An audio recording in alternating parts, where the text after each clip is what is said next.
अस्सलामुअलैकुम, welcome back to my channel.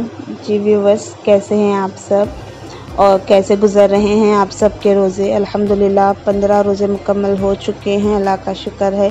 अल्लाह ताला हम सब के इबादतों को कबूल फ़रमाए, हमारे रोज़ों को नमाज़ों को कबूल फ़रमाए, आमीन।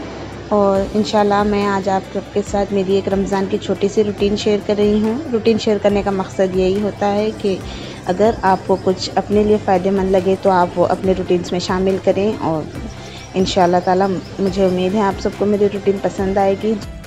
जी, फजर की नमाज़ पढ़ने के बाद मैं मॉर्निंग अस्कार पढ़ती हूँ और थोड़ी देर अस्कारी पढ़ती हूँ, जो मैंने सेलेक्टेड अस्कार निकाले थे अपने लिए रमज़ान के लिए ख़ास। और उसके बाद फिर 6:31 को इशराक़ का वक्त होता है शुरू, तो मैं इशराक़ की नमाज़ 4 रकात अदा करने के बाद मैं अल्हम्दुलिल्लाह कुरान मजीद थोड़ी देर पढ़ती हूँ, और फिर मैंने मायनों के साथ भी थोड़ी सी एक दो रुकू कुरान पढ़ना स्टार्ट किया है। बहुत ही प्यारा एक्सपीरियंस रहा है। मैं पहली मर्तबा मायनों से कुरान पढ़ रही हूँ। हमें एक मर्तबा ही सही कुरान मजीद को ज़रूर मायनों के साथ पढ़ना चाहिए। इंशाल्लाह अल्लाह हमें तौफ़ीक़ अता फ़रमाए, आमीन। तो मैं इस तरह बच्चों के स्कूल का वक्त होने तक कुरान पढ़ लेती हूँ आराम से, और ये वक्त इबादत करने का बहुत ही बेहतरीन वक्त है। कोई काम का हमें टेंशन नहीं रहता है, कोई काम की फ़िक्र नहीं होती है, बस हमारा पूरा ध्यान पढ़ाई में ही होता है। तो इस तरह मैं यही वक्त ज़्यादा इबादत कर रही हूँ अल्हम्दुलिल्लाह।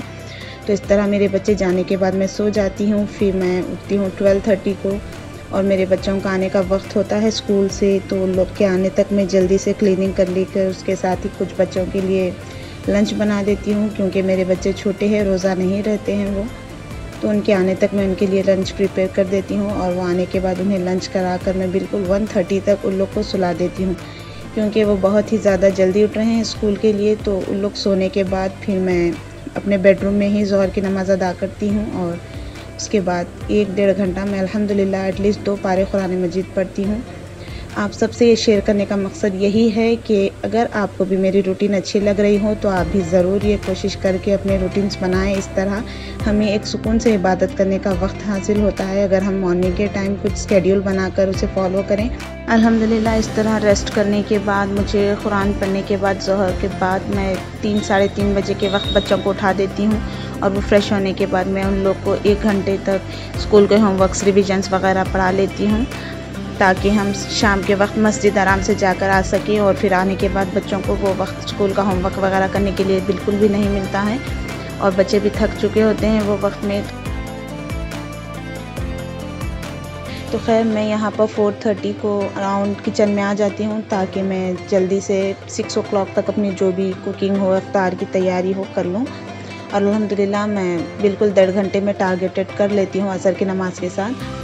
तो इस तरह मैं यहाँ पर बना रही थी मीठे गुलगुले, जो बच्चे बहुत ही ज़्यादा शौक़ से खाते हैं। और मैंने ये इफ्तार पर आज मेरे भांजा भांजी को और मेरी ननद के कुछ बच्चों को बुलाया था, ताकि हम लोग टेरेस पर रोज़ा खोलें बच्चों के साथ। सैटरडे का दिन था ये, तो बच्चों ने बहुत ही ज़्यादा एंजॉय किया। इस तरह से मैंने कुछ आसानी से बनने वाले अपने कुछ रेसिपीज़ बना लिए थे, जो बच्चों को पसंद आते हैं, और फिर उनका थोड़ा पेट भी भर जाता है, क्योंकि मेरे 2 बच्चे रोज़ा भी रहते हैं अल्हम्दुलिल्लाह।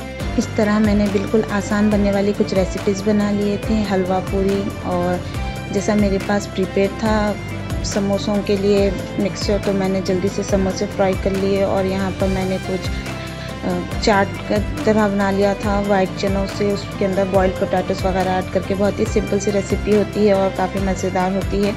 आप देख सकते हैं मैंने यहाँ पर इंग्रेडिएंट्स लिस्ट डाल दी है, तो आप अगर उसे बनाना चाहें तो ज़रूर बना के खा सकते हैं। बहुत ही ज़्यादा हेल्दी है, और दूसरा खाने में भी काफ़ी मज़ेदार होता है। और इस तरह रमज़ान का दूसरा अशरा भी मुकम्मल होने ही वाला है, और फिर आखिरी अशरे में, जैसा आप सभी जानते हैं, आखिरी अशरे में ताख़रातें आती हैं, जिसमें हमें और ज़्यादा से ज़्यादा इबादतें करनी चाहिए। और शब क़द्र की फ़जीलत से तो बेशक आप सभी वाकिफ़ हैं। ये एक रात में इबादत करने का सवाब अल्लाह ताला ने 1000 महीनों से ज़्यादा कर दिया है। और शब क़द्र को हुज़ूर सल्लल्लाहु अलैहि वसल्लम ने फरमाया, मस्नद अहमद की हदीस है 4024, जिसमें हुज़ूर सल्लल्लाहु अलैहि वसल्लम ने फरमाया है कि तुम शब क़द्र को रमज़ान के आखिरी 5 ताख़रातों में तलाश करो। तो कोई एक रात मुक़र्रर नहीं है, तो इसीलिए आप भी कोशिश करें, बिल्कुल अपने उस वक्त को ज़ाया ना करें, कसरत से इबादतें करें, दुआएं करें, और ताख़रातों में बिल्कुल बाज़ारों वगैरह में ना फिरें। ये बहुत ही ज़्यादा अहमियत वाला वक्त है। हम नहीं समझ पाते हैं, अगर हम वक्त हाथ से जब गुज़र जाए तब हमें सिर्फ अफसोस हो रह जाता है। रमज़ान बिल्कुल गुज़र रहा है, ऐसा इतनी आसानी के साथ ऐसा लग रहा है कि हम कुछ ज़्यादा इबादतें ही नहीं कर सके अपनी मसरूफ़ियात की वजह से। फिर भी हमने जो कोशिश की है, अल्लाह ताला हमारे इबादतों को कबूल फ़रमाए। तो इस तरह ये वक्त था 6 बजे का, जैसा कि मैंने कहा था। मैंने अल्हम्दुलिल्लाह ऑलमोस्ट पूरा काम अपना मुकम्मल कर लिया था 6 बजे तक। और फिर यहाँ पर मेरे बच्चे अस्कार पढ़ रहे थे। इसके बाद हम चले गए थे टेरेस पर, जहाँ पर हमने रोज़ा खोला था पूरे बच्चों के साथ। बहुत ही अच्छा लग रहा था अल्हम्दुलिल्लाह। और एक बात आप सबके साथ शेयर करना चाहूँगी, जो मेरी अल्हम्दुलिल्लाह हर साल एक रमज़ान में मेरी एक रूटीन का बहुत ही ज़्यादा अच्छा पार्ट है, जो मैं करती हूँ वही आप सबके साथ शेयर कर रही हूँ। हम जब कभी इफ्तार के लिए बैठे तो पहले कोशिश करें कि एक हिस्सा आप इफ्तार का अपने किसी को देने के लिए निकाल दें। हमारे बच्चे हस्बैंड्स वगैरह नमाज़ के लिए जाते हैं तो मसाजिद के पास कई लोग होते हैं, तो उनको दे दिया करें। पहले आप खाने से पहले एक हिस्सा ज़रूर निकाल दें छोटा। अक्सर हम खाने के बाद बहुत ज़्यादा इफ्तारी बच जाती है, तो आप कोशिश करें पहले ही कुछ निकाल दें, ताकि हमारे खानों में जिसका हिस्सा हो हम उन तक पहुंचा दें। अल्लाह ताला ने हमें जो दिया है उसमें दूसरों का भी हिस्सा होता है, तो कोशिश ज़रूर करें अपने हिस्से में जो ज़रूरतमंद है उन तक कुछ ना कुछ पहुंचाने की। तो इस तरह हमारे खानों में भी बहुत ज़्यादा बरकतें होगी। ये एक बहुत ही मेरी रूटीन का एक बहुत ही प्यारा हिस्सा लगता है मुझे। और मेरे बच्चों को भी अल्हम्दुलिल्लाह यही आदत है कि बस हम जब दस्तर पे बैठते हैं तो वो लोग, अगर मैं कभी काम में मसरूफ़ हो जाऊं तो वो जल्दी से एक हिस्सा अलग कर देते हैं प्लेट में।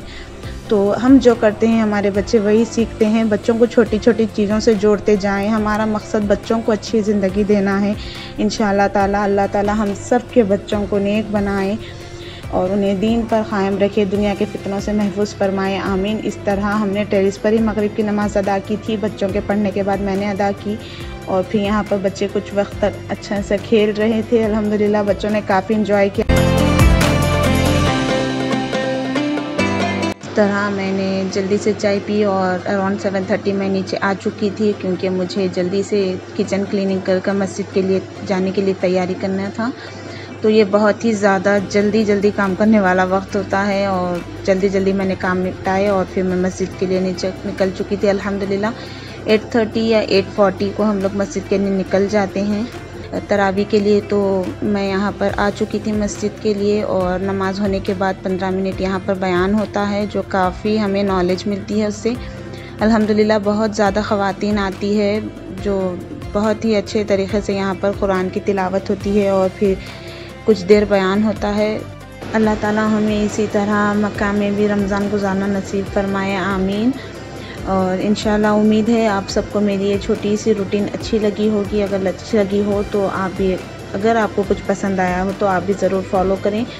और इस तरह मैं अराउंड 11 o'clock तक घर चली जाती हूँ। यहाँ पर 9 बजे से नमाज़ होती है ईशा की, और 10:30 तक नमाज़ होती है, और फिर 15 मिनट्स का बयान होता है, और मैं 11 बजे के करीब घर पहुँच जाती हूँ। घर जाने के बाद बच्चों को कुछ डिनर कराती हूँ लाइट। उसके बाद फिर ये वक्त था, मैं बच्चों को दूध दे रही थी। दूध देने के साथ ही 12 o'clock तक हम लोग बेड पे चले जाते हैं, और मैं फिर 2 घंटे सोकर 3 बजे उठ जाती हूँ, ताकि मैं नमाज के साथ फिर अपनी सहर की तैयारी करूँ।